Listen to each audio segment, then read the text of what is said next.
Bom, convidamos agora o nosso próximo Keynote Speaker para subir ao palco, o Dr. Mark R. Johnson, pesquisador da Universidade de Alberta, no Canadá, cuja linha de pesquisa é focada em games, em esportes e streaming, englobando aspectos sociais. Uma salva de palmas, por favor.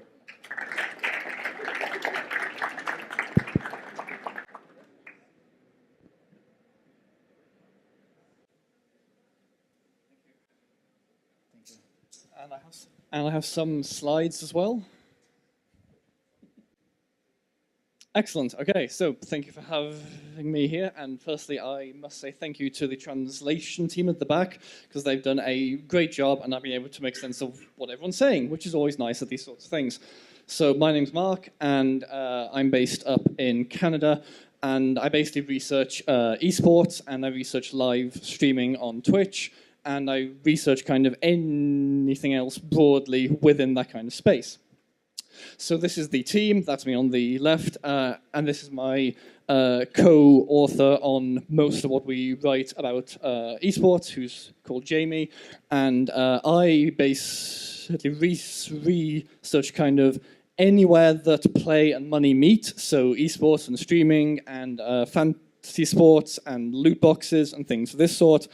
And he's more focused on kind of work and labor and jobs and markets and these sorts of things. And I also used to be a pro poker player prior to being an academic. So the goal of this talk is to basically kind of look through our research and to give you a little kind of sense of what we've done, and to offer a kind of academic view on what esports is and how it works, and also to look closely at the players, in that we've heard a lot about the money in esports and the business of esports, but that's all based on having skilled players who play and who we can watch. And so we've explored a little bit more into who plays esports and what it's like to play esports. So far, we are one of the kind of biggest esports research groups on Earth now, I think. For the last 2 years, we've talked to well over 100 esports pros and Twitch streamers in the UK, in the US, in Germany, and in Poland. And in the next year, we hope to do China and Hong Kong and maybe Brazil as well, hopefully. And we've also gone to about 12 esports events, I think, in lots of different places. And we've tried to track kind of what takes place here, how do players act, how do players market themselves, and things of this sort. And we've been focused on two main issues when it comes to labor and when it comes to work, which is first, why are some people esports pros and some are not? What marks out those who can make a full-time living here and those who can't? And what does this mean for esports as a kind of long-term viable sector? And we have published a huge chunk of work on this, and there will be links to it at the end. And we are doing a book on esports and Twitch right now. So in this rather quick talk, as I'm sure you can guess, it's quite hard to pare down 2 years of research and lots of writing into 12 minutes or something. But I will try, and there's three main things that I want to talk you through here, which is firstly kind of trying to think through what kinds of work do esports players do, and how does that affect people who want to break into esports. And then the next one is how we have this very strong idea of the skill of pro game players, and yet our research has found almost without a doubt that there's a huge amount of luck involved in who becomes the sports player and who fails, and we want to explore that a bit. And then the third point is how a lot of these sports players basically struggle to make sense of how their careers can be advanced and what that means for esports in general. So first, clearly, esports is a very appealing thing for a lot of people, of course, in that if you tell a young person like me when I was young that you can play video games for a living, that sounds amazing, of course. And when you see it on TV or on Twitch, it clearly makes this a lot stronger, as there's lights and there's sound and there's fame and all these sorts of things. But as time goes by, it's clear that play turns slowly into work. And even though we tend to talk about esports players, in lots of ways calling them players is something of a misnomer in some sense, in that most of those people who we speak with explain that they work hard, and they work so hard that playing, in air quotes, playing esports is far tougher and far more kind of draining than a lot of normal jobs are. So these are some quotes, and the one I really like, the fourth one is from someone who was a Twitch streamer and their boyfriend was an esports player, and they said that their boyfriend had been a former Marine and found playing games as his job more stressful than being in the army and going to Iraq. And that's a very interesting thing in lots of ways, that there are people who find playing games to be more stressful than being in the army and fighting people to the death. And this leads to a lot of players who will burn out, or if they stay within esports, they find little time to have friends, to have family, to keep fit, and things of this sort.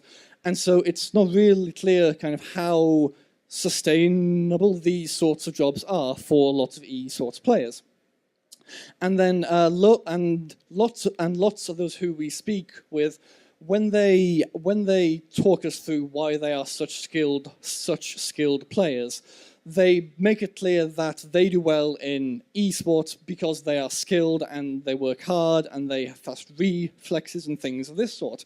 But increasingly, we found that luck is just as crucial, and to be honest, in some ways, maybe even more so than skill, in that you have to be lucky to be in a state where you can find time to work and to practice games without having to make money elsewhere. You have to be lucky in the sense of in most games, you have to be found by someone who can add you onto a team and help your work.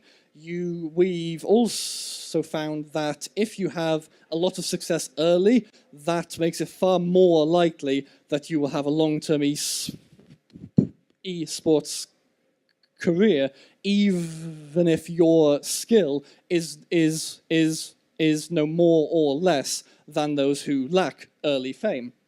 Also, esports games clearly change, in the sense of lots of new games come up and lots of old games die, and therefore if you work on game X for 2 years and then the new version comes out, then suddenly all your work is for nothing, of course. And likewise, if you work on playing game X and the character that you play is no longer in that game, then all that work's gone. So a lot of things which the player has no control over have to line up to make someone able to be an esports player. And this kind of brings up quite a lot of crucial points about how esports players live and the extent to which esports as a field treats them well or not. So firstly, we want to ask, we've heard a lot about kind of how esports can meld play and work. We think that that's wrong. In fact, it just turns play into work. And also, we've heard a lot about how kind of esports can be something that boosts social inclusion, and to some extent that's true. But at the same time, those who want to get into esports have a certain image of the field which is based purely on skill and not on luck, and that's not really completely accurate at all. And then the next point is that for every, say, one person who will make it, how many fail? There must be tens or hundreds or thousands or tens of thousands who put in just as much work but don't quite make it, and then they've just spent 2 years of their life when they could have been doing some other form of work. And that's quite a big issue, I think. And the third is there some way then to reduce the luck in being found as an esports player? And this is a kind of open question to the esports world here. But I think doing so would help a lot of young people who want to break into this field by having more realistic and more kind of appropriate ideas of what esports is and how it works. And so through watching players who play these games, young people get one idea of what esports is, and it's not really completely accurate. And then the final point is that we've also learned a lot about kind of the extent to which esports players understand esports. And by that, I mean clearly they know the games that they play well, of course. But in general, we found young players have strikingly little idea about the kind of broader ecosystem of pro gaming, in the sense of very few know, like, how do you get a good contract, or how do you sign up to a union, or things of this sort. And this can lead, and there's some kind of cases of this in the news, this can lead to players not being kind of appropriately paid, or having to work in quite tough states for the kind of work that they do. And also, of course, what do esports players do after esports? And this is clearly the same kind of thing we find in non-esports, where when you leave playing football or something, it's kind of hard to know what these people do at that point, and some become commentators, some go into charity work and things of this sort, but there's no clear path. And within esports, it is quite clearly much kind of trickier for ex-players to find work when they leave esports. And although maybe 1 in 100 people just switch into commentating on esports, most players don't. And given that the skills in esports are so deeply specific to esports, it's kind of tricky to see what these sorts of people should do next. So to sum up, and this was a very kind of whistle-stop tour, but there'll be some links at the end. I think research is really crucial to making sense of what esports is, in that I'm not employed by a body who cares about esports, so I can say both the good and the bad quite safely, which I've tried to do here. And also, it's as we have heard, it is a field that is changing so quickly that it's quite tough to keep track of it. And I think research from the outside in, which takes a really kind of sharp, neutral look at what this field is and how it works, is really crucial. So thanks for listening to our very quick talk, and there's a bunch of hyperlinks.